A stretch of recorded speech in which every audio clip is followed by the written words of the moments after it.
Então, gente, boa tarde, né? É com grande, enorme prazer que a gente recebe hoje a querida doutora Simone Oegmann Pisco, tá certo?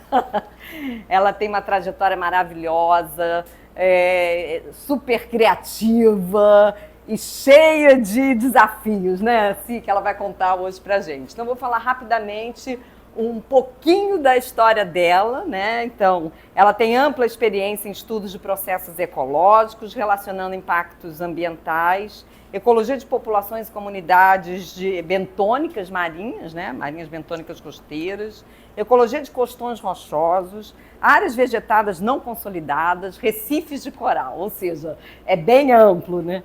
Ela fez graduação de Biologia Marinha na UFRJ, e toda a área acadêmica depois, posterior, foi aqui na UERJ, com maior orgulho, né? Fez pós-doutoramento, doutorado, mestrado no programa de Biociências Nucleares, na área de concentração e ecologia, e o pós-doutoramento no programa de pós-graduação em ecologia, que é Evolução da UERJ.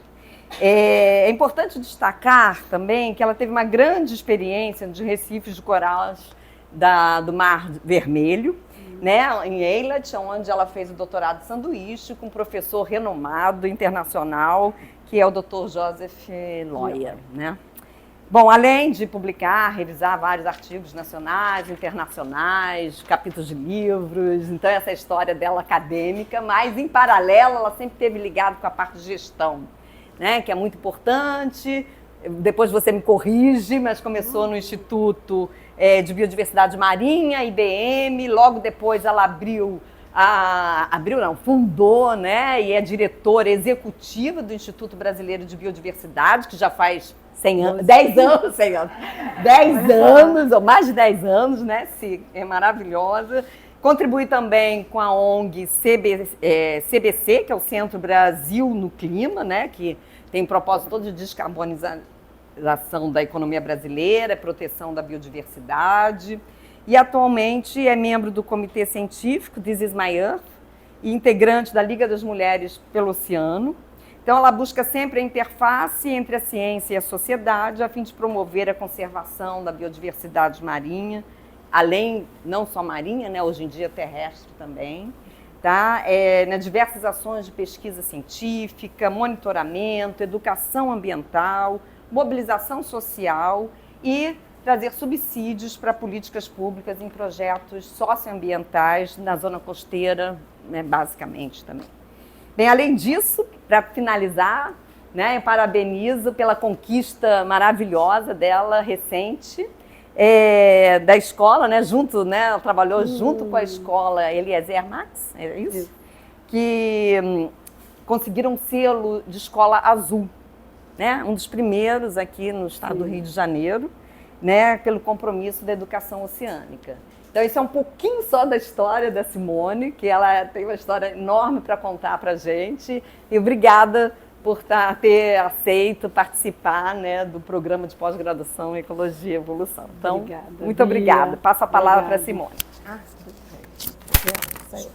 Obrigada, Bia. Para mim é uma grande honra estar aqui hoje com vocês. Então, agradeço também o convite e a presença de todos vocês aqui. Eu me sinto em casa, como eu falei com alguns de vocês, e inclusive fiz bem-vindos, né? Porque acho que é isso, a gente está na nossa casa junto, trabalhando por um bem maior. E a Bia já fez um spoilerzinho do que eu vou falar, porque quando ela me chamou, eu pensei na mesma hora, eu acho que eu tenho uma missão também de fazer essa conexão da ciência com a sociedade, né? Então, nada melhor do que falar sobre conhecimento em ação pela biodiversidade. E eu começo primeiro contando um pouco do que eu pretendo falar hoje com vocês, é sobre esse amor, né, que a gente tem pela ciência, pelo oceano, que move a gente, que me levou fez as escolhas, né, de fazer a biologia marinha, depois seguir na ciência, na pesquisa, conhecer a conservação marinha como ela realmente é, né, tirando dos livros e das palavras a realidade, e por isso o papel-chave do terceiro setor dentro desse contexto, a importância dos parceiros nessa construção. A gente está falando de coexistência, então a gente tem que trabalhar com várias mãos, e a criatividade e também a persistência para a gente poder ter a sustentabilidade e alcançar os nossos resultados, os desafios que a gente vem na conservação da biodiversidade. Então, um pouquinho sobre mim já foi falado, eu sou carioca, cientista há 28 anos, aí a gente descobre, depois que começa a contar muito, falei, caramba, o tempo passa, né? É isso, o tempo é rei e a gente está aí. Então, conservação marinha é a minha praia, já há 18 anos. E eu percebi que a minha missão de vida é a cultura oceânica para os diferentes públicos, né? Não à toa, descobri também em 2009, escolheram um dia do meu aniversário para ser o dia do oceano. Falei, agora que já está lá sacramentado. E para mim é a minha energia também, é o que me leva para frente. E fundei o Bearbio há 12 anos atrás com várias pessoas. E hoje eu vou contar um pouco então dessa história e de como a gente atua. E começando pelo início, nada melhor do que falar um pouco da história, né, de como tudo começou. Eu estudei em 3 escolas muito diferentes, uma escola judaica, depois uma escola mais aberta, mais criativa, e depois uma escola mais certinha, fechadinha, exigente aqui. E foi incrível porque ali eu tive várias experiências e também em casa a minha mãe amava escutar música e aí eu via e eu fiquei me dando conta outro dia onde começou esse amor pelo mar. E com certeza foi a soma dos professores, né, do amor deles pelo que eles faziam e contavam, e ensinavam, e a música, né? Então, o quanto a gente, na verdade, é uma soma disso tudo que a gente né? E a gente no currículo carrega isso também. Então, essa é a música que me marcou e com certeza foi quando eu despertei o olhar para o oceano, que é do Flávio Venturini, não sei se vocês conhecem, que é Todo Azul do Mar. E foi assim, como ver o mar. A primeira vez que os meus olhos se viram no seu olhar. Não tive a intenção de me apaixonar, mera distração, e já era momento de se gostar. Quando eu mergulhei no azul do mar, sabia que era amor e vinha pra ficar. E tá aí, há muitos anos, né? 48 anos. Então, a caminhada começou ali, né, olhando para o oceano, e aí eu entrei na FRJ decidida que meu negócio era biologia marinha. E era um longo caminho, né, porque estava começando tudo, e logo de cara identifiquei um trabalho que me interessava, né, vou trabalhar com golfinhos. E aí entrei no laboratório de bentos, conheci a Eliane Omena, fiquei apaixonada pelo trabalho, por ela. No final esse trabalho não aconteceu, aconteceu um outro, com gramas marinhas, né? E aí essa experiência toda somou muito também para a minha carreira e hoje eu olho com outros olhares para os momentos da graduação também, porque ali a gente está curtindo, descobrindo, se divertindo, mas a gente também está vivendo e aprendendo e conhecendo pessoas. Então é incrível esses momentos e esses momentos vão fazendo sentido também para você se encontrar. E até hoje estou junto com a Eliane e ela está junto com a gente segue trabalhando junto, então ela me abriu o universo das gramas marinhas e dos poliquetas. Eu fui estudar a fauna associada às gramas e com outros colegas no laboratório. Então assim, isso, as gramas já estava vindo, né, um conhecimento sobre a importância das gramas e ainda assim, a gente só foi ter o reconhecimento desse importante ambiente, pelo menos pela sociedade, não sei se vocês sabem, mas em março de 2022. Então, assim, a gente fica com uma defasagem e que hoje cada vez está menor por conta da comunicação e da interação, né? E acabei mergulhando nesse universo também para entender mais e fui percebendo que ao longo do período fui entendendo melhor esses componentes que a gente estuda e vai fazendo ligações dentro de um contexto maior. E aí da monografia da graduação fui trabalhar, vim para a UERJ, feliz da vida, passei para cá, falei, agora, eu tinha começado com uma pesquisa básica, falei, quero uma coisa aplicada.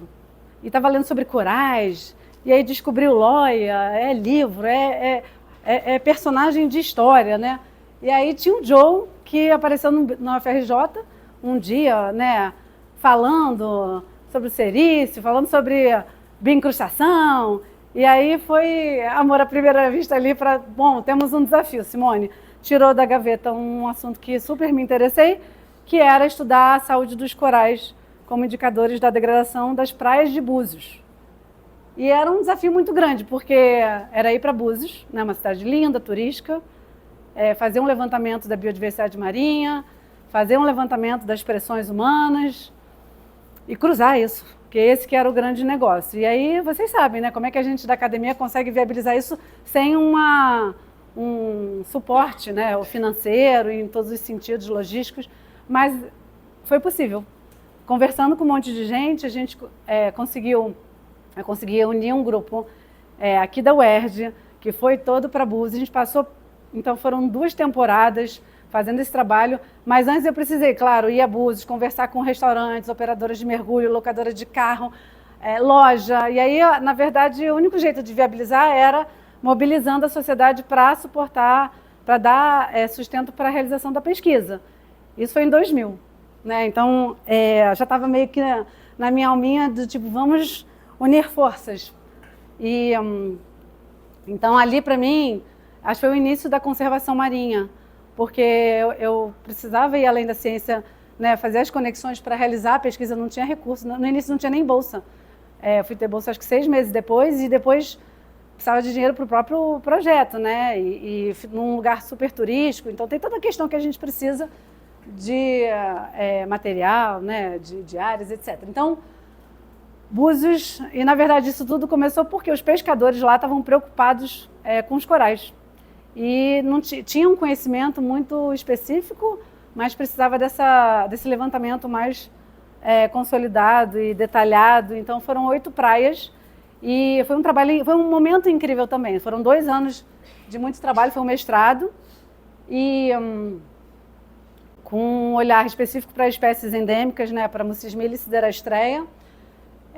Daí, então, surgiram várias informações importantes sobre estrutura populacional, comunidade bentônica, e eu fui avançando também para entender as ameaças, né, e a gente poder, a partir dessas possíveis pressões que a gente quantificava, lixo marinho, né, resíduos, e depois número de pessoas, embarcações, ou seja, foi fazendo um levantamento enorme para poder depois cruzar, e era um desafio também cruzar, né, como construir indicadores ecológicos e depois de impacto, de pressão, para a gente poder fazer. Então, isso segue na vida.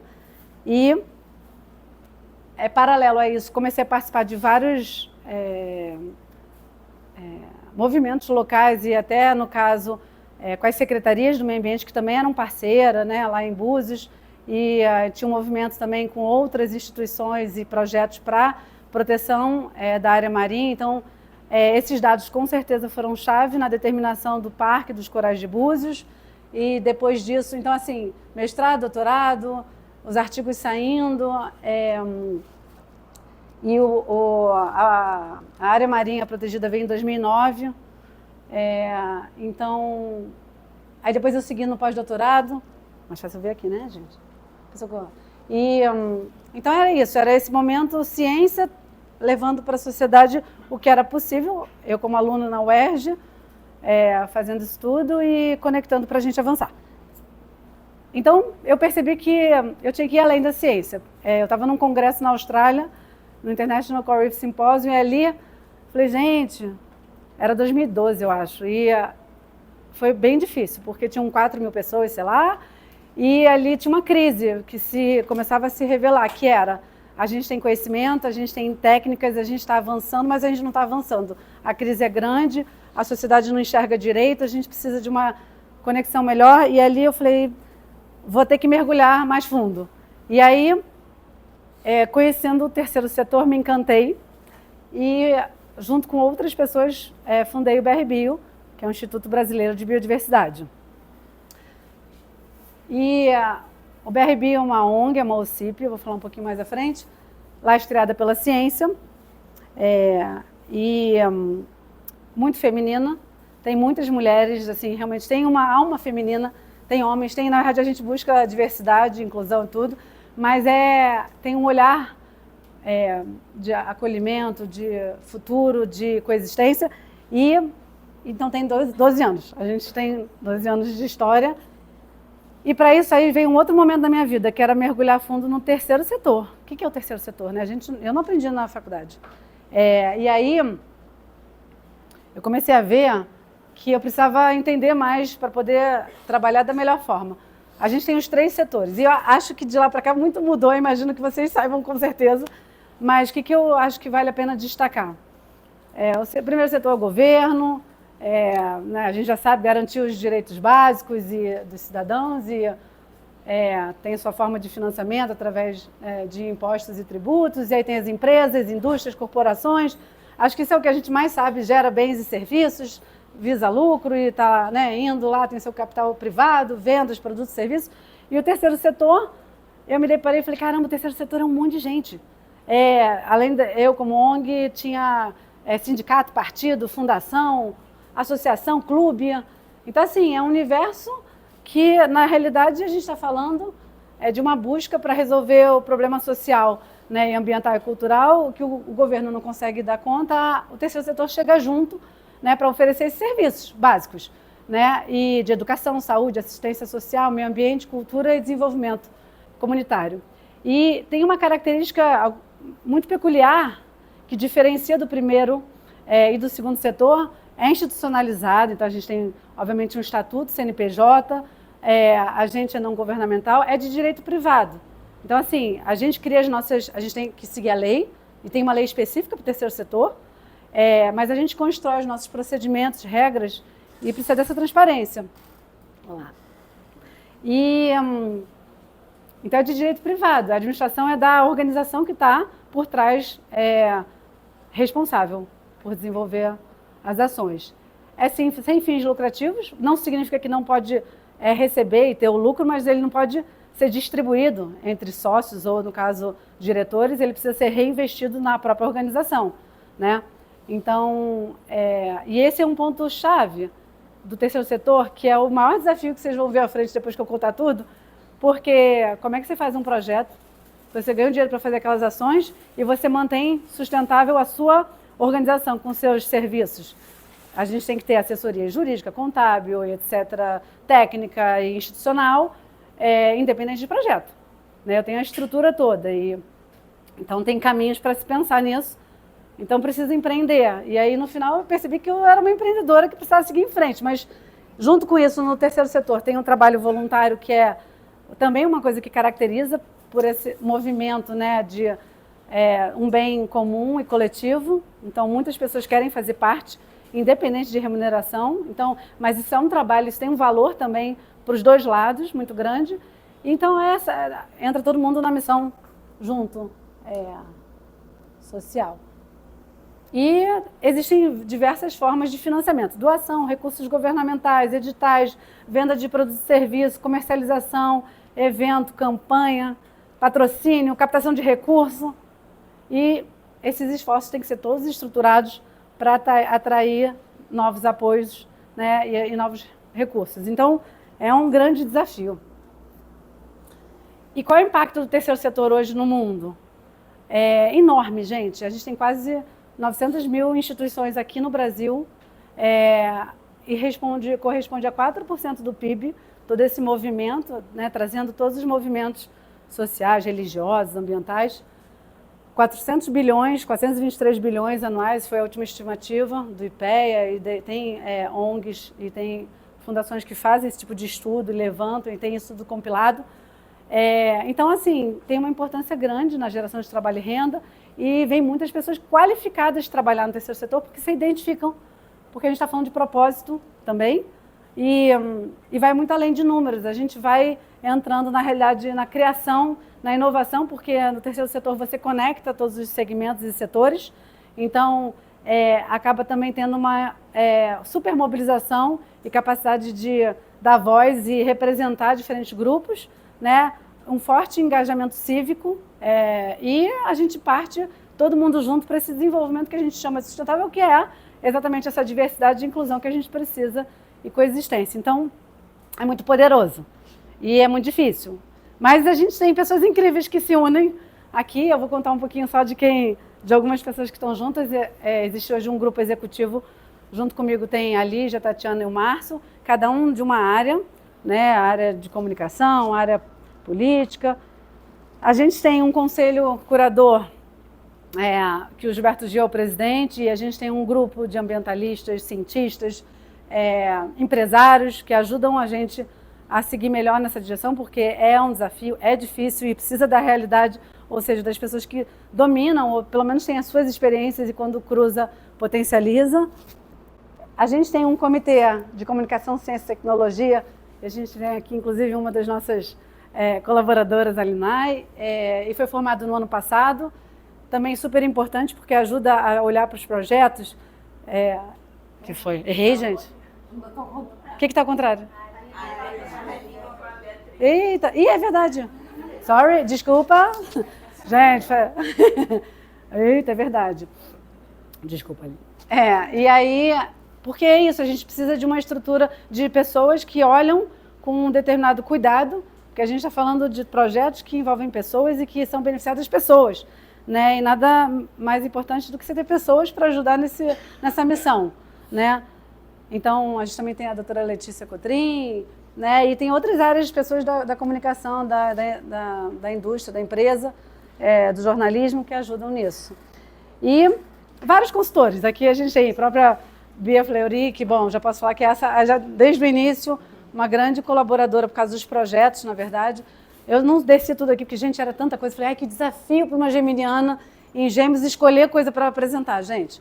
Mas, assim, a gente tem... Essas pessoas todas são muito importantes na história, estão com a gente, são super importantes, porque essa ponte da ciência para a sociedade só é feita junto com as pessoas. Então, a gente tem um grupo, e horas mais perto, horas mais distantes, tudo depende também da quantidade de financiamento que a gente tem, mas está sempre conectado, que eu acho que isso é um dos nossos valores e talvez diferenciais que carrega o respeito, o trabalho junto, porque o difícil é trabalhar junto, né, gente? Ainda mais quando você tem uma diversidade. Então, é um desafio. E, com isso, nesses anos, a gente ganhou o reconhecimento nacional e internacional, a gente tem uma OCIP, né, uma organização da sociedade civil de interesse público, a gente tem, obrigatoriamente, a transparência, a gente pode, no caso, remunerar a diretoria que trabalha por isso. Então, assim, a gente tem as nossas responsabilidades e os nossos papéis. E a gente também ganhou o título de Reserva da Biosfera da Mata Atlântica, junto com o Projeto Coral Sol, depois para o BRBio, pelos outros projetos, por desenvolver pesquisa, educação e desenvolvimento sustentável. Somos ESG, a gente nasceu com esse cuidado, com esse olhar. Aí a gente, na primeira década, fez uma análise junto com uma consultora da UFRJ para avaliar ESG dentro da instituição e ver que é muito bonito, né, falar ESG, mas o que é isso na prática e como é que contribui? Então, a gente percebeu que 14 dos 17 a gente cobria pela forma de trabalhar, pelo que a gente faz, né? E isso é uma coisa que precisa estar sempre sendo olhada e melhorada. E a nossa atuação é isso, trazer o que a boa parte da sociedade não reconhece ou conhece, e a gente promove a cultura oceânica, né? Então, a nossa missão é dialogar, qualificar e engajar as pessoas sobre a importância do oceano e da biodiversidade. E para essa economia azul e verde, a gente tem que falar dos dois. Eu me lembro sempre do Tim, né, professor aqui da UERJ, falando isso para mim quando a gente ia para Ilha Grande. Simone, você olha para frente, você olha para trás. Você olha para o mar, você olha para... E é isso, a gente tem colaboradores pesquisadores que fazem esse olhar, e acho que até pelo trabalho que eu fiz no mestrado e doutorado, acabei tendo que fazer também esse olhar, né, de olhar para os dois. Então, é mais complexo, mas é mais realístico. E aí a nossa visão é esse oceano valorizado, protegido, saudável e, mais que tudo, gente, é uma sociedade engajada nisso. E acho que esse que é o nosso ponto-chave, que aí vem o desenvolvimento econômico sustentável, né? E os nossos valores são excelência científica, determinação, parceria longeva. Eu diria que a maioria dos parceiros que começaram estão até hoje. Para mim, isso é caso de sucesso. Ter pessoas que físicas e jurídicas, e que a gente navega junto, né? E transdisciplinaridade, criatividade e transparência. Então, falando um pouquinho dos programas, né? A primeira década do BRB foi muito em projetos. Projeto Coral Sol, Projeto Ecorais, Projeto Restinga Viva. E a gente percebeu, logo depois da pandemia, que isso precisava se reestruturar de uma outra forma. E aproveitando para fazer um ajuste, eu trabalhei de 2020 a 2023 no Centro Brasil no Clima, que foi um outro desafio que me deram paralelo a essa vida durante a pandemia, que era contribuir para a descarbonização.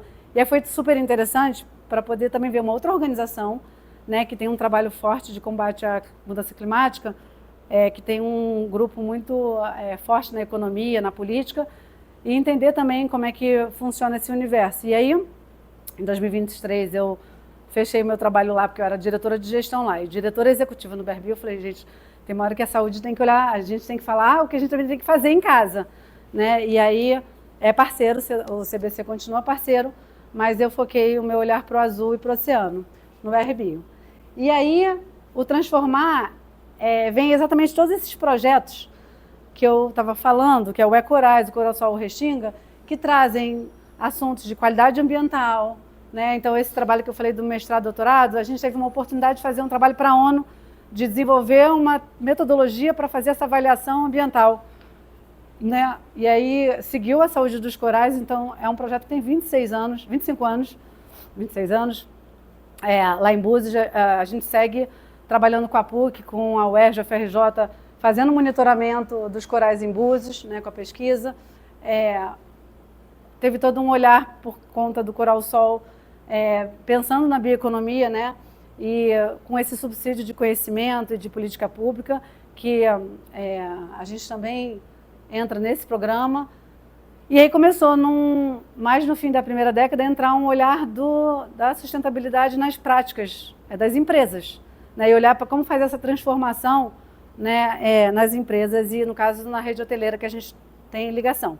Então, a gente tem vários números de história né, junto com todos os projetos de linha de pesquisa apoiado, artigo científico, o que a gente na área de bioeconomia, no caso é bioeconomia, geração de trabalho e renda do Coral Sol fez, locais monitorados, e hoje, né, e a gente tem a plataforma de biodiversidade, plataforma de bioinvasão, peraí que sempre dá nó, bioinvasão Brasil, é muito biodiversidade Brasil, vou juntar tudo num só. Com a UERJ, né, aqui com o laboratório do Joe, o Ecomar, e que é uma ferramenta, é uma plataforma importante para essa troca de conhecimento sobre espécie exótica invasora marinha. E a gente, mais recentemente, só para comentar, então, essas informações, elas saem em livros, e no caso, esse livro aqui, A Floresta da Janela, foi feito pela Sônia Peixoto e pela Mariana Vale da FRJ, e eu entrei com o azul e com a parte de gestão, porque a gente começou a interagir e pensar nas áreas costeiras terrestres, mas marinhas, aí eu puxo o azul para o verde também. Então, traz uma discussão do modelo de gestão dessas UCs e várias coisas, isso saiu ano passado. E esse ano a gente, em breve, vai ter o lançamento do livro Coral Sol, que tem 84 autores, e a gente até falei, a última reunião nessa sala foi sobre o livro, há 3 anos atrás, o início dele. E está sendo um caminho, mas vai ser também um marco e um grande material importante para a indústria de petróleo e gás e para a sociedade. Então, o outro programa que a gente tem na instituição é o Pegada Ambiental. Esse programa, ele foi o primeiro programa que a gente viu que era a nossa meio que razão de ser, que é o programa de educação não formal, que é como você leva esse conhecimento para a sociedade, qualifica, dialoga, vivencia experiências, né, para você transformar as pessoas e mobilizar, né? Então a gente acaba atuando e abordando vários assuntos que são inerentes ao que a gente trabalha. E tem é muito interessante, eu estava ontem na Secretaria do Meio Ambiente, quando você fala cultura oceânica, a pessoa acha que não está falando de educação climática. Eu falei, se a gente está falando de oceano, a gente vai falar de clima, a gente vai falar de tudo. É muito difícil você não entrar no assunto. Claro que existem particularidades e recortes, mas assim, quando você trabalha a questão da educação e trabalha o oceano nas diferentes formas, então assim, teve muita divisão nesses centenas de anos nossos, né, do ser humano, da ciência, da filosofia, e agora tem que voltar, essas camadas elas precisam sobrepor. E esse trabalho ele é chave para isso, né? Então vou mostrar rapidinho para vocês. A gente já tem uma história de centenas de ações, né, no Aquarrio, que é parceiro, através de peças de teatro, em Búzios, na Ilha Grande, nas escolas, trazendo o olhar de artistas e artesanatos para mulheres empreendedoras que precisam, né, estão fazendo seu trabalho e podem usar eventualmente espécies exóticas invasoras como recurso. E mais recentemente a gente focou muito num projeto que nasceu chamado Mar é Nosso, que é dessa experiência toda também de escolas, né, de cultura oceânica, e vem fazendo isso aqui no Rio de Janeiro. Então, assim, tem também inúmeras histórias, né, incríveis de pessoas mobilizadas, de moradores, turistas, barqueiros, pessoas guiadas. Então, a gente tem... eu convido até vocês a entrarem no site BR-Bio, tem material, tem filme contando isso tudo, né? E aqui, como eu falei, as mulheres qualificadas, profissionais de turismo, workshops, professores, educadores e mergulhadores. E esse portfólio da escola é isso, é como é que a gente pega também o conhecimento que está sendo gerado e leva, através de materiais, no caso, em Búzios a gente trabalhou a cadeia turística, mas também a educativa, educacional, com professores e alunos, né? Mas aí os materiais, e acaba que ele se fala, afinal de contas a gente está falando de alunos, pessoas que moram em Búzios e os pais trabalham ali. Então, como é que eles ganham isso e potencializam o trabalho deles, né? Então, exemplo, lá em Búzios, os barqueiros ficaram felizes com a informação também, falando, poxa, isso agrega valor no meu trabalho. Aí uma vez eu recebi uma pergunta, posso usar o material do Ecorais no meu negócio? Porque eu estou abrindo um negócio de embarcação e eu queria ter a guia de espécies e tem um monte de coisa que eu posso estar mostrando. Falei, claro, é para vocês, é de vocês. Quem me dera ter mais dinheiro para produzir mais, porque a gente acaba ficando, né, no tempo do que a gente tem. Mas a ideia é como manter isso, né? E esse é o nosso desafio. E a gente também sempre, quando constrói com as pessoas. Não é da nossa cabeça para eles, tem que ser com eles para eles. E aí junto, todo mundo junto. Então, esse movimento ele é forte e ele com as crianças ou jovens, né, porque a gente trabalhou lá a Fundamental 2, ensino médio, né, a gente fez 4 grandes campanhas, milhares de pessoas. E isso, se a gente, o grande desafio nosso, que eu falo muito no BR-Bio, trabalhar com educação tem um impacto muito grande, mas você não consegue mensurar na hora que você está fazendo. Isso é uma coisa importante para o projeto, é uma coisa importante para a gente também revelar o nosso trabalho, mas tem coisa que você pega 10 anos depois, que você encontra a pessoa e ela fala, olha, isso aqui me levou a isso aqui. E isso aconteceu já com a gente, da gente ver palestra no meio da pandemia, eu fazendo com a Secretaria do Meio Ambiente lá e de Turismo, o pessoal escrevendo, Simone, fui na campanha e escolhi fazer biologia. Aí que te dá uma felicidade, porque você vê que você conectou e a pessoa viu que aquilo vai ser importante na história dela. Então, assim, a gente monta projetos curtos e a gente precisa montar projetos mais longos, porque projeto curto você não pega isso. E você precisa disso até para você se autoalimentar e seguir. Então, a gente está mudando o modelo na instituição para isso, né, nessa nova década. E aí tem todo um trabalho mais recentemente, Fernanda, inclusive aqui, não falei, mas é uma pessoa-chave na instituição, desde o início, na verdade, né, com a gente.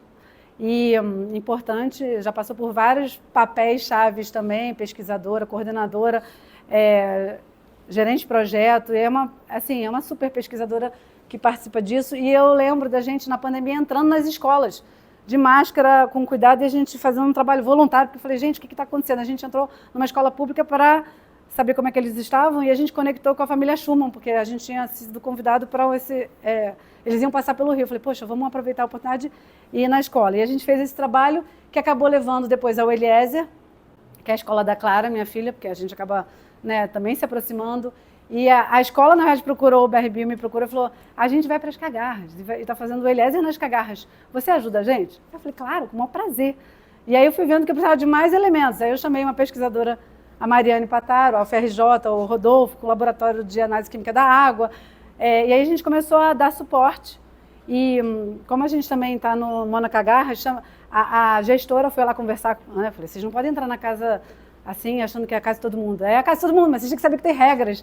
Então, nada melhor do que a gestora de um monumento natural para contar a importância. Então, as crianças, os jovens, na verdade, criança não, gente, era 9º ano, 1º ano, se empoderaram com aquilo e foram vendo que o mundo não é só ir lá coletar dados, tem que ter todo esse cuidado, né? Tem que ter a autorização, tem que conhecer. Isso foi muito forte, a ponto de eles ganharam depois 2 vezes já prêmio na FECT, na Feira de Ciência e Tecnologia. E tem um trabalho também grande em Niterói com a Camila, que é nossa educadora também querida desde o início e vem trabalhando desde o infantil até o 5º ano. E a gente vai estar agora no dia 7 de junho trabalhando a cultura oceânica com toda a escola. E é importante que isso avance, né? Porque a gente tem a história do Selo Azul. O Selo Azul ele é uma consequência do compromisso da escola com a política de trabalhar o oceano transversalmente. Não é ficar na biologia, nas ciências, é entrar na matemática, geografia, história. Então, é um desafio conectar, porque existe uma cultura muito quadradinha de, tipo, isso aqui não é minha área. Mas a gente precisa de matemática. Olha, quando a gente faz biologia, o que a gente precisa? Né? Quantas ferramentas a gente tem que ter? Então, isso tem que entrar desde cedo. E é o que a gente vem levando, conectando com as universidades, o Mar é Nosso, e as escolas. E aí tem o outro lado do BRBio, que é a arte, né? Porque a gente precisa exatamente expandir esse movimento, e nada melhor do que a arte que carrega, né, emoção, beleza, dificuldade. E a gente fez já uma exposição chamada Paisagem Imersa, revelando a biodiversidade no Centro Cultural dos Correios, com o Projeto Coral Sol, Ecorage, Restinga.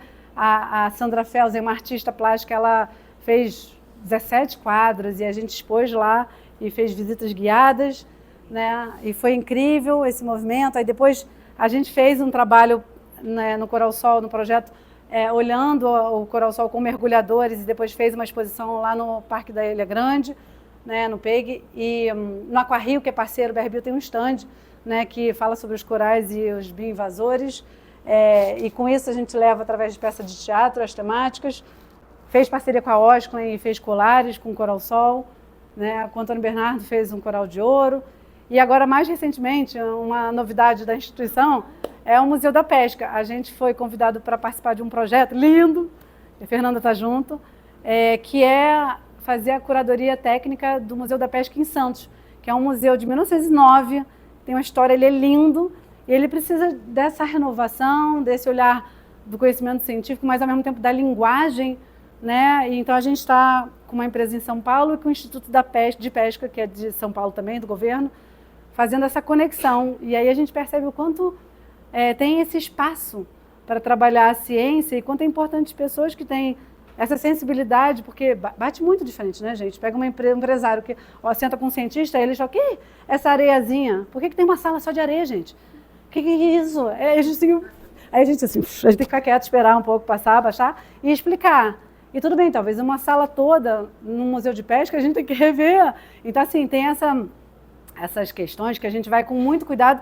São muitos aprendizados, porque são muitos egos, são muitas pessoas. A gente tem tanto a científica, política ali, né, técnica, mas é incrível. Então, esse projeto começou esse ano e acho que vai ser o início de muitos outros BRBio museus. E aí vai ser um prazer aí da gente estar trocando. E aí tem o programa Política Oceânica, porque não tem como a gente fazer isso tudo não conversar, né, com o governo, porque a gente também ou é procurado ou a gente procura, porque é parte-chave desse processo para a construção. E acaba que a gente, então, já fez alguns seminários, né, botando todo mundo junto para promover a conservação marinha e dar subsídio político, já montou material para o ICMBio, falando sobre espécie exótica invasora marinha, terrestre, qualificou gestores do Brasil todo, participa de conselhos, é um outro trabalho, um movimento forte também. A gente está no Monumento Natural das Cagarras, já esteve na Lagoa, em Búzios, e a gente acaba participando dos planos de manejo também, dando subsídio para isso, que é importante, porque com a experiência a gente troca esses conhecimentos nesses lugares e aprende também ouvindo as outras pessoas e situações. E aí, por último, tem o Programa Azul, que é o Turismo Azul. E a gente tem uma história que é interessante, que começou com uma parceria entre o BRBio e o Grupo Arpoador, que eles têm hotéis aqui no Rio. E aí começou recebendo pesquisadores que vinham para as nossas atividades. E foi evoluindo para um programa educacional e depois a gente treinando esses funcionários e fazendo um Blue Checkout, né? Uma forma também da gente levantar recursos para a instituição, para as ações e tudo. E com isso a gente também acabou ganhando até outros hotéis. No caso, o Clube Med entrou em contato para a gente fazer uma exposição. Passei pela biodiversidade, isso em 2021, 2022 também. Então, a gente vai entrando, na realidade, vai furando bolha, que eu acho que esse que é para mim o maior desafio, é como a gente conectar a ciência com a sociedade e a biodiversidade ser carregada por todo mundo, né? E aí essa parceria com o hotel, só para vocês entenderem as nuances, né? É um trabalho enorme, porque a gente precisa de uma equipe que vai olhar a parte visual do hotel, e aí como é que a gente casa lá com o parceiro, né? Então, assim, O turista chega, ele sabe que o BRBio é parceiro, aí está lá no Wi-Fi, aí está no banheiro, aí está no site, aí vai contando essas histórias. E com isso a gente carrega outros parceiros, no caso a Mônica Carvalho, que é aquela artista que eu comentei que foi com a gente para Cabo Frio. Na realidade, ela também, as obras com Coral Sol, que também traz a história do Coral Sol, vai para dentro do hotel. E aí os funcionários já sabem, né, já tem uma rotina que nem a gente precisa explicar quem é o BRBio, porque o hotel já meio que, a gente já é parceirão. E todo ano, e tem mudança de funcionário, então eles vão conversando. E aí com isso novas pessoas vão chegando. O Tomás é um consultor sênior na área de turismo e está abrindo também esse universo para a gente com agências de turismo e a rede hoteleira. E a gente vem fazendo material, comunicação sobre isso para essa área também, né? E aqui eu queria contar a história meio que casa pegada e turismo. Eu estava na FECT com o pessoal do Eliezer e fui rodar para ver os alunos, os projetos. E aí me deparei com a ficha do Restinga Viva, que era um dos projetos que a gente tem, e estava lá um jovem de talvez uns 9, 10 anos, não sei, jovem, ele era jovem, 12 anos, falando que ele mora na região dos lagos e ele usa a ficha das Restingas para guiar as pessoas. Porque a gente qualificou os gestores e a gente entregou para todas as escolas da região o material. E a ideia é que o material seja usado pelos professores, pelos alunos. Aí olha que incrível. Isso entra no roteiro e ele pode virar um negócio, depois ele avança. Então, esse é o nosso objetivo, que vai independente da gente, inclusive. Né? Então, com isso também veio o Passaporte Carioca, o Passaporte Ambiental, que a gente lançou tem 2 anos e pouco, junto com a SMAC, o CBC também parceiro nessa época, exatamente para dar visibilidade às áreas protegidas costeiras e marinhas do Rio. Então, veio esse primeiro o primeiro passaporte, né, que tem essas 5 áreas protegidas, o monumento do Pão de Açúcar, o Parque o Marapendi, depois o Chico Mendes, a Chacrinha e, não consigo ler qual é a última, gente? Prainha, isso, Prainha. Então, assim, e acaba que a gente cria uma relação importante também com os gestores, porque esse tipo de conteúdo foi feito pelo grupo, Camila também junto, e aí com guias de turismo, né, olhando para esse universo e trazendo. E aí o mais difícil para a gente, para mim, é escolher que informação é válida, porque a gente quer botar tudo, mas não é isso, não é sobre isso. É sobre ir aos poucos levando que vai criando essas relações. E por fim, eu coloquei aqui um projeto mais recente que a gente entrou em parceria com o Museu Nacional, que é o Marlin, o projeto Marlin, que é de Marine Molecular Tools Linking Educational and Research in Transatlantic Partnership, que é Brasil, África e Noruega. E a gente vai levar toda essa história para a Noruega agora em outubro e vai estar observando também como é que é essa cultura oceânica lá no país e aprendendo também como é que eles fazem coisas boas, coisas difíceis e vice-versa. E eles vêm para cá também. Então, vem alunos de lá passar também vivenciar essa experiência, esse intercâmbio aqui no Brasil, no BRBio, no Maré Nosso, nos projetos. E esses são os nossos parceiros. Então, a gente tem parceiros da área acadêmica, empresarial, das escolas, não governamentais, governamentais, e a gente vai abrindo o nosso leque. E, por fim, eu deixo aqui uma mensagem que eu acredito realmente que nas ondas do presente e com as canções do futuro. Conservar a biodiversidade marinha é compor a sinfonia da nossa existência. É isso.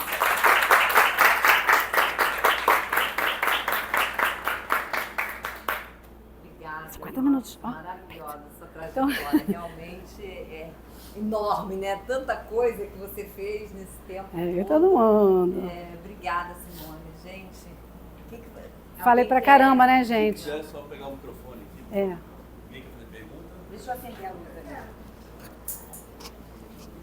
Simone, dá pra ouvir? Simone, parabéns pelo trabalho, fiquei encantada.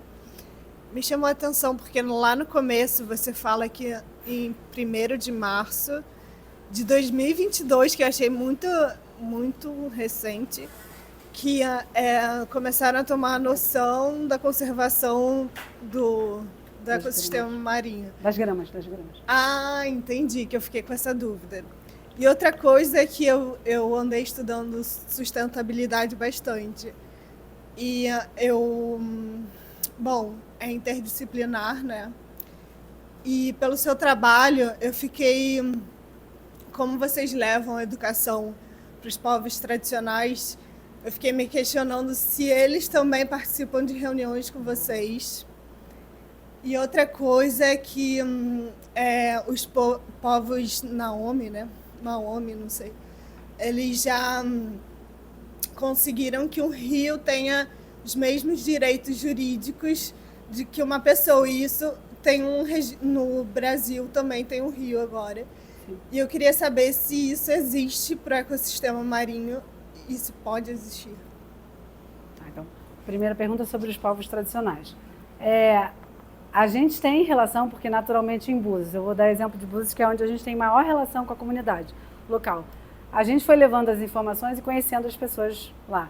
E aí a gente tem quilombolas, a gente tem pescadores, né? E o projeto inicialmente pensado, a gente estava trabalhando as escolas e a parte toda mais turística.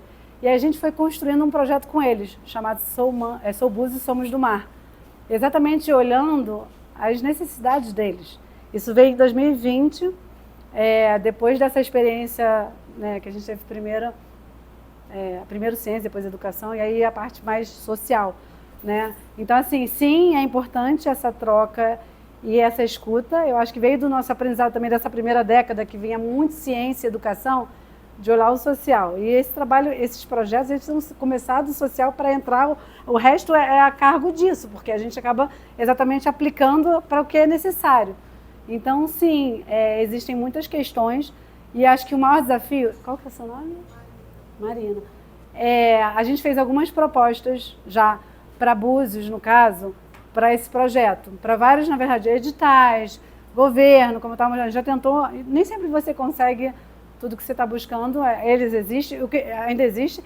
E acho que um dos meus maiores desafios hoje é quando a gente ativa muita coisa, como é que a gente valoriza o que a gente tem, mantém, mas vem uma oportunidade. Aí você tem que...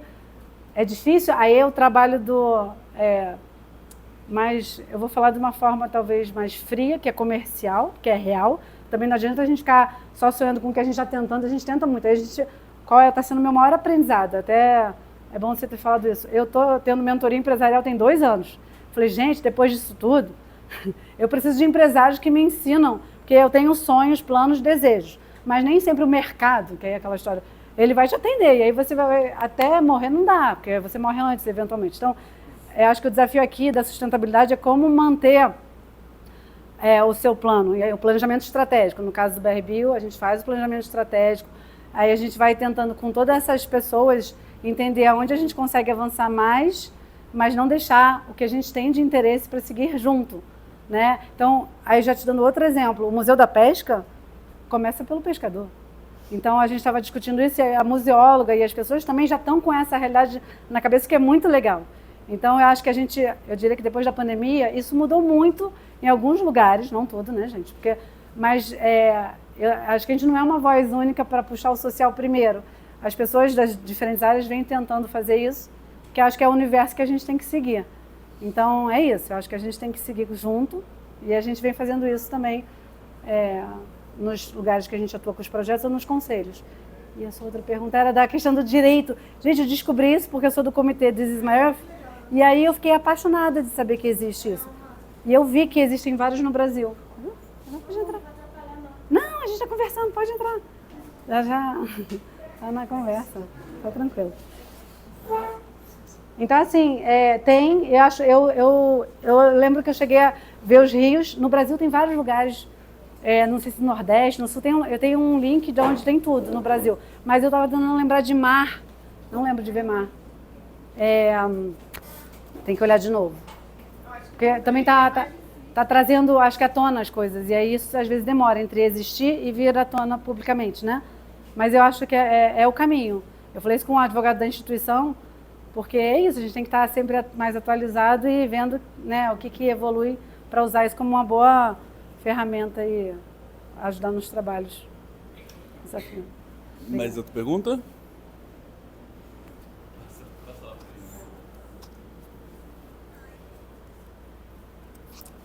Obrigada, Simone, por compartilhar experiência incrível. E aí, eu também não sabia do terceiro setor quando eu entrei na faculdade, quando eu fiz faculdade. Isso era um universo. A gente, Fundão, forma para você ser professor, acadêmico, pesquisa. E a gente fica muito alheio a essa realidade, né? E aí também, quando eu terminei meu doutorado, que eu fui entender um pouco mais esse universo de oportunidade, onde a gente podia trazer todo esse conhecimento científico que a gente veio se formando para esse lugar de interface do terceiro setor. Assim. Hoje eu reconheço que talvez a gente só consiga avançar em determinadas pautas de conservação e alinhamento de políticas públicas com interesses da sociedade, incluindo o setor privado, academia, porque existe o terceiro setor mediando essa conversa, né?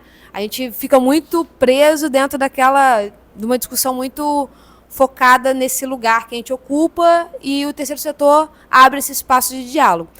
Mas eu fiquei pensando, o que faz uma pessoa olhar para esse lugar, né?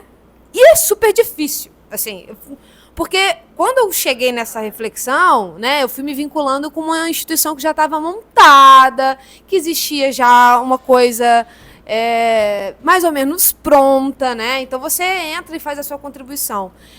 Quando você faz uma instituição, quando você tira bota no chão uma ideia e mobiliza isso tudo e faz essa conversa toda acontecer e sustenta isso por 12 anos e articula com escola, com setor privado, bota uma camada de arte. O que você mais encontrou de dificuldade, assim, para começar isso do zero, assim, e naquele lugar que você ocupava, fala assim, bom, eu vou começar por aqui e eu sei que eu vou cumprir vou conseguir seguindo esse caminho. Porque eu imagino que tenha sido uma coisa muito grande, assim, né? Esse esforço, essa mobilização de começo, entrar, porque também tem muita competitividade por recurso, para se manter ativo dentro do terceiro setor. Como é que foi isso para você? Então, essa é uma boa pergunta. Quando eu fui para a Inglaterra uma vez, eu fui dar uma palestra e contar a história do BRB e do Projeto Coral Sol, né? E me perguntaram isso também, como é que, né, empreender numa situação tão adversa, difícil. Acho que o que você colocou assim, é um desafio diário. E desafio diário, são vários, na verdade. Para começar, eu vou falar que reconhecimento, ter o recurso, você ter o financeiro para você sustentar um mínimo independente de projeto. Porque o meu ponto você ganha um projeto, pode custar 1 milhão, pode custar 100 mil, 50 mil, 5 mil. Você ganha um projeto, aí você executa o projeto, acaba o dinheiro, acabam as pessoas, a vida das pessoas também ali fecha. Então é um ciclo muito perverso, porque ele fica muito voltado para aquele período. E aí eu acho que esse é o meu maior desafio.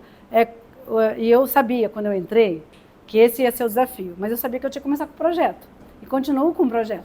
E o desafio agora é como ter essa realidade tão complexa em ação com sustentabilidade financeira, independente de projeto. Esse é o maior desafio. Tem algumas coisas que ajudam muito a superar esses momentos difíceis. Vou começar pelas pessoas. E eu recebi ontem um monte de... por conta do gibi da Turma da Mônica, de Oceano, eu saí disparando, porque quando eu recebi, eu falei, gente, isso aqui é presente. Né? A gente tem que distribuir para a família, para os amigos, para os parceiros.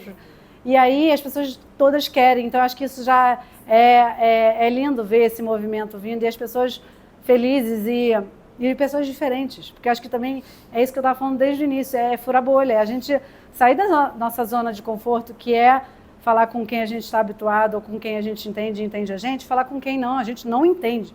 Eu brinco que eu tenho vários amigos inimigos, gente, e eu fico tentando ali aprender como eu vou lidar com ele, porque eu quero que ele seja mais meu amigo que meu inimigo, porque não adianta eu ficar brigando para dizer que o meu jeito é o meu jeito que tem que ser. Eu sei o que é melhor, o que eu acho que é melhor, na verdade, né? Junto com todo mundo, não sou eu, né? Não é todo mundo.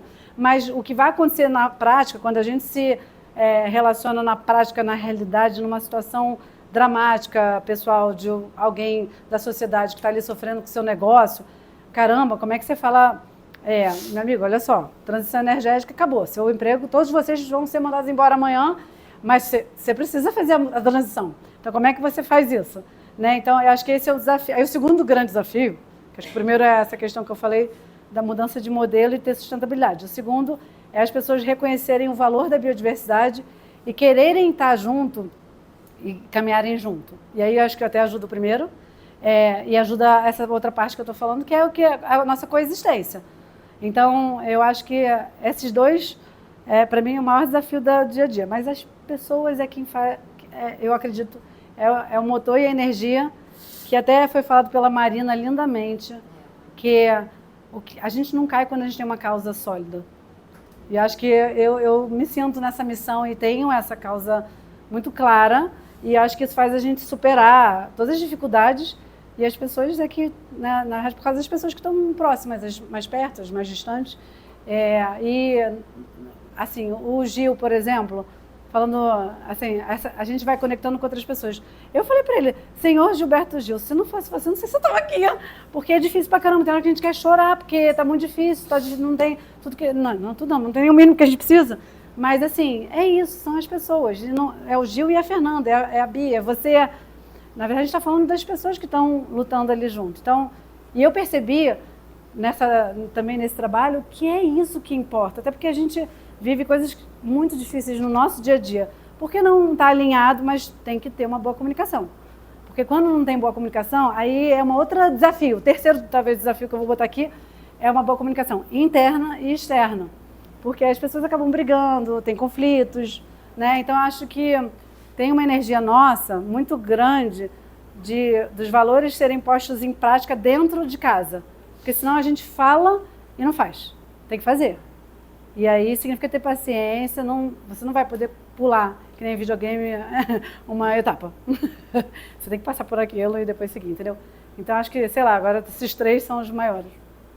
Você é uma guerreira, ela realmente é uma guerreira. Mas eu acho que... Você já passou, né, no Ministério Público. Então, a história Coral Sol, gente, eu brinco... Não, foi uma vivência e a gente aprende o que a gente aceita, o que a gente não aceita, que também é assim, te dá força, porque você aprende o que você não vai fazer e pode vir, que eu não vou, não. Porque não, tem que ter limite as coisas também. Então a gente aprende a lidar e assim, na verdade é diálogo. É porque a sociedade, ela não... É isso, aí voltando para jovens e crianças. Gente, tem que ter conversa, tem que ter escuta, é o que a gente já sabe que está vivendo aqui. Não adianta. E aí, assim, você tem que tomar cuidado porque vem pessoas, de fato, querendo mudar ou jogar de uma outra forma que não é correta, coerente. E aí você tem que estar... Também não dá para ser ingênuo. Você tem que estar também bem assessorado, né, nessas situações. E eu acho que teve muito aprendizado também nisso, né, Bia? É isso, a gente sai da academia cru nisso. E eu acho que uma das coisas que eu cheguei a participar uma época na Santa Úrsula, eles queriam fazer um curso, trazendo o terceiro setor para dentro do curso. E eu ia dar aula exatamente disso, o advogado ia dar aula, porque precisa, gente, essas coisas precisam estar no dia a dia. Porque a gente acaba entrando, estudando, aprendendo, mas quando vai ver, é um mundo difícil. E aí a gente sofre, né? Para que isso? Quer dizer, vai sofrer anyway, porque a vida ela é bela, mas ela é difícil. Mas, poxa, pelo menos a gente traz as realidades para dentro. Isso acho que, hoje está aqui, eu acho que é um pouco disso. E estar com vocês também, né? É importante. Então, eu até falei para a Bia e para você, eu espero estar mais aqui. Porque eu acho que essa troca... os projetos, acaba que o grupo, a gente teve o Ecorais, o Coração, com 20 pessoas cada um, e diversas. As pessoas trocam muito entre si. Então, tem uma formação de recursos humanos, de pessoas, melhores ainda, porque o cientista lida com a questão do gestor, que lida com a questão do empresário, que lida com o terceiro setor. Então, tem uma rica troca que também transforma. E é por isso que eu acredito, sim, que o terceiro setor tem que estar mais perto. E estou aqui com vocês, para vocês fizerem. É importante porque não tem só academia, né? Exatamente. A CI está mostrando isso. Né? Esse terceiro setor é importante também para vocês que estão de graduação aqui, né? Mostrando que tem outros caminhos também. Sim. De trabalho, além de firmas de consultoria. Né? Tem uma pergunta que é um pouco complementar ao que a gente está discutindo, né? Você falou, enfim, da tua história, que agora você respondeu dessa questão prática, né? De botar em prática e tal. Mas eu estava pensando mais em termos do ajuste de linguagem que você teve que fazer, né? Porque a gente na academia é treinado com uma linguagem científica, né, para falar dentro da academia, com financiador a gente até aprende na marra, porque tem que conseguir grana para o projeto, mas você agora faz um diálogo também que é com a sociedade, né, para levar esse conhecimento além da academia, né? Como é que foi esse desafio, assim, como que você lidou com aprender essa nova forma de falar com outro grupo? Então, foi muito interessante, porque a gente começou com os projetos pensando nos materiais, nos formatos dos materiais. Oi? Para divulgação. E aí, quando você se depara com isso, você tem uma casinha ali, um tetinho para você construir, você não pode botar tudo que você quer. E aí, o segredo é a diversidade da equipe. Então, por exemplo, a gente tem, dependendo do projeto que eu estou falando, assim, o pesquisador, tem o educador, tem o comunicador. Então, normalmente, esses materiais são construídos por uma equipe diversa, que vai discutir os seus limites de design, os seus limites de conteúdo, tudo que vai levar a melhor aproveitamento uma vez que ele está pronto. Então, seja para fazer o guia de espécies, seja para fazer o de turismo sustentável, seja o Aquarrio, quando eu me lembro, a gente discutindo o que é na tela do Aquarrio sobre coral-sol. Gente, aí chegava o pesquisador, quero botar tudo. Não, mas só são 3 linhas, 2 linhas. Aí a Lígia, né, falou, não, e aí eu lá. Então, assim, por isso que é um trabalho feito a muitas mãos. E é muito legal. O do museu está sendo a mesma história. Então, é muito legal. E aí é isso, é trabalhar ouvindo e entendendo que ali a gente não vai saturar. Porque a gente tende a saturar. As aulas acabam também sendo assim. Então, talvez é esse modelo, essa mudança de cultura que a gente precisa ter, né, desde a escola e tudo na universidade, de que forma a gente vai trazendo e vai desenvolvendo para, né, comunicar melhor. Acho que é por aí. Comunicação é super importante. Né? Muito. Mas a Cis sempre foi muito comunicativa. Então, para ela é mais fácil. Não é assim? Eu gosto de conversar. Oi, boa tarde. Muito obrigada, Simone, pela palestra. Eu gostaria que você ampliasse um pouquinho as informações sobre o monitoramento, porque eu acho que esse monitoramento, essas informações de um monitoramento bem feito, são muito importantes para a tomada de decisão, né? Mais ainda na região costeira, na região marinha. E aí eu gostaria de saber, por exemplo, há quanto tempo vocês fazem esse monitoramento e também se vocês já comunicaram o resultado desse monitoramento, tipo, para as comunidades, na região, nível acadêmico, pouco isso. Sim. Então, a gente, no caso do Ecorais, no caso da minha pesquisa, que começou com a biodiversidade marinha de Búzios e a saúde dos corais também. A gente tem publicado, a gente tem realizado eventos, a gente leva isso para exatamente através dos diferentes canais, essa informação, seja dos materiais, que a gente vai colocando as informações da secretaria, nos conselhos. Na verdade, é isso, a gente vai... Tudo isso, existe essa informação. A gente busca esses canais para levar o máximo de conhecimento o mais rápido possível, porque acho que tem um pouco disso, a gente também não aguardar. Tem coisa que não dá para guardar. E a ciência, ela precisa de tempo para publicar isso, aquilo, mas tem coisa que você precisa dar para tomar uma decisão, para evitar um empreendimento, para evitar alguma atividade que venha, né, a surgir impactante. Então, assim, a gente leva isso através desses canais todos. Seja material, seja evento, seja subsídio à política pública. E a própria, por exemplo, a plataforma Bioinvasão Brasil, ela também com esse objetivo. Então, tem formas de você deixar a coisa até mais disponível, mas, de novo, isso tudo você precisa de recursos para manter, né? E tem sido... e tem vindo também outras organizações com repositórios. E aí, eu acho que tem um desafio nosso. A gente não vai fazer tudo, nem Deus que me livre. Na verdade, eu tenho aprendido, uma vez o advogado BRB falou assim, você acha que você é Mulher Maravilha? Você vai fazer pesquisa, educação, monitoramento, política pública, comunicação, sensibilização. Que negócio que se sustenta assim? Você vai ser miliardária, né? E ele tem razão. Eu amo fazer isso tudo, mas cada vez mais o meu mentor empresarial foca. E aí é difícil, a gente quando faz muita coisa e gosta de muita coisa e sabe a importância, fazer escolhas, mas é importante também. E aí saber segmentar e conectar com outros que estão fazendo outras coisas e que as suas coisas servem para ele e que você pode, em parceria, seguir junto, né? Eu acho que esse está sendo o desafio, mas assim, tem muitos canais de comunicação da informação e que são hoje muito positivos. Há quanto tempo estão fazendo o monitoramento? Então, em Búzios, desde 2000, né? 8 locais, quer dizer, o Coral Sol a gente tem fases, né? E a Bia vai falar melhor disso. 2006. 2000 começou com a pesquisa, com a Aline. Também, os dois. Em 2005 começamos com o projeto. com intensivo e depois... Então, tudo nasceu aqui na 20 UERJ. anos, quase 20 Tudo nasceu aqui na UERJ. Né? anos. Tudo nasceu. Na verdade, vou falar uma outra coisa para vocês que eu falei para Fernanda, que eu me dei conta. Eu nasci em 99. Quando a gente começa a pensar, porque a gente acha que nasce na hora que ganha o título, ou que ganha não sei o quê, ou que entra na universidade. Não. Nasceu quando eu falei com o Joe, lá na UFRJ, e eu vim para cá. Eu lembro na laboratório da Bia, que era do Joe. Aí eu explicando para ele que eu queria trabalhar com coral, e ele tinha isso, aquilo. Gente, ali nasce um projeto. Não é na hora que a gente entra na universidade. Na verdade, nasce dentro da gente o projeto. E aí começa a falar e começa a fazer. A gente foi abuso. Eu me lembro, na graduação, gente. Na graduação não, tinha acabado a graduação. A gente botou debaixo do braço aí a força que tinha e foi mergulhar, eu e Joe, em todos os lugares de Búzios, na península inteira. Eu e ele mergulhando. Aí uma hora eu falava assim, Joe, eu tenho que comer um chocolate, porque eu vou morrer aqui de tanto frio, porque ele tinha mais energia. Aí eu falei, não, tem uma hora que tem que parar pro chocolate. Mas assim, o projeto começa em 99, não começou em 2000. Eu considerava 2000 que é o mestrado. Mas não, começou quando eu fui a campo, né? Tive ideia e fui a campo, é isso.